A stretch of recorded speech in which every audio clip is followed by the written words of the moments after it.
Eh bien bonjour à toutes et toutes, bienvenue dans cette nouvelle vidéo, j'espère que vous allez bien et bienvenue dans Geek Morning. C'est la fin de semaine, on est vendredi, tranquille, allez on se pose, on se calme, on va pouvoir recharger les batteries ce week-end avant de redémarrer une semaine incroyable et magique en termes d'actualité, de cinéma, de jeux vidéo, d'IT, car un petit peu même de politique si je le veux, si je le souhaite évidemment.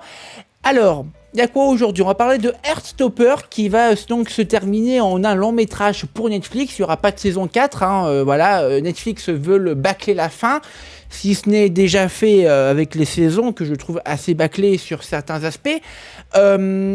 Après, on va parler de quoi? On va parler aussi de Zach Cregger qui a dévoilé un nouveau visuel de Weapons, un film d'horreur qui sortira en août prochain en France. Et on va terminer avec Warner Bros. Discovery qui se divise en deux sociétés distinctes. Allez, c'est parti les amis.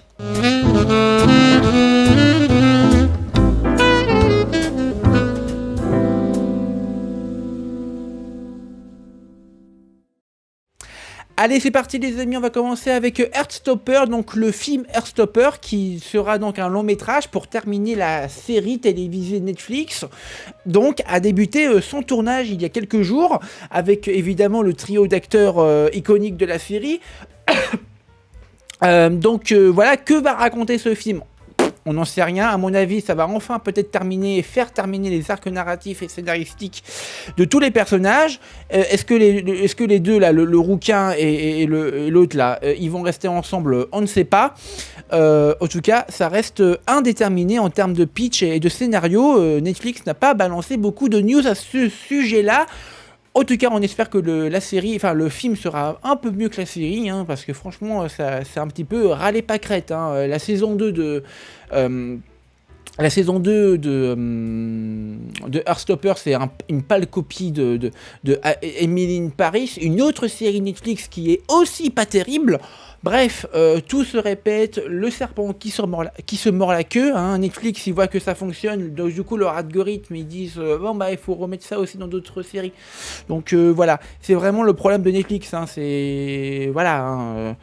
On va voir si ça aura un succès, n'empêche, ce long métrage pour terminer donc la série. S'il n'y aura pas une suite au long métrage, à mon avis non, parce que c'est la fin. Mais du coup, voilà pour Heartstopper. Il y a un petit peu aussi mon avis concernant la franchise, tout simplement. Je n'ai pas lu les romans graphiques, ça ne m'intéresse pas, je n'aime pas lire, j'aime pas les livres.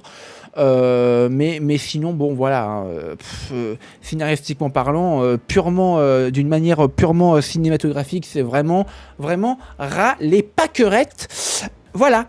Allez, on continue les amis avec un nouveau poster de Weapons, le film d'horreur de Zach Cregger, barbare, pour ceux qui sur Netflix. Voilà, regardez. Au cinéma le 8 août prochain, en France ça sort je crois un peu plus tard, mais pas non plus très loin. Voilà. Une feuille de papier avec des têtes, avec des croix dessus, 2h17 du matin, Only in Theaters, August 8. Bon voilà, Weapon, c'est une affiche, je trouve, très inédite. On n'a pas l'habitude de voir ça dans le cinéma d'horreur actuel et dans le cinéma tout court, ce genre d'affiche, donc c'est plutôt cool. Je félicite les graphistes de chez Warner pour ce travail assez intéressant.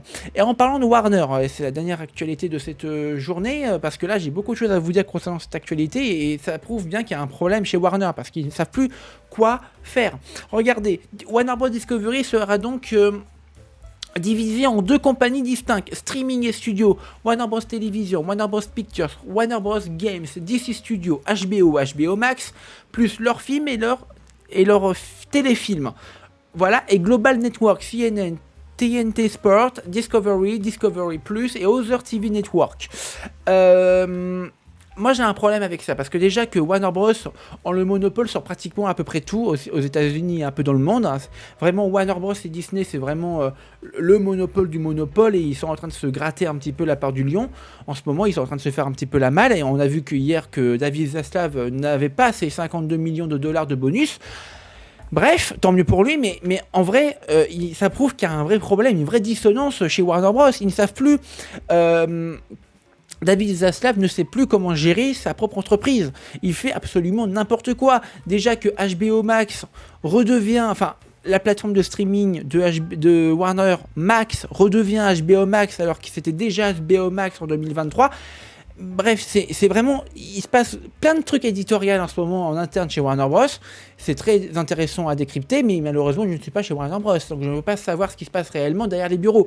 Donc, bon, voilà.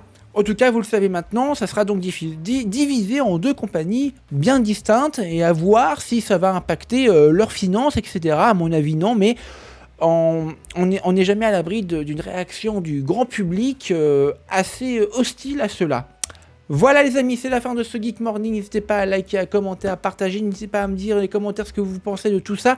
Allez, ciao tout le monde et passez une agréable journée.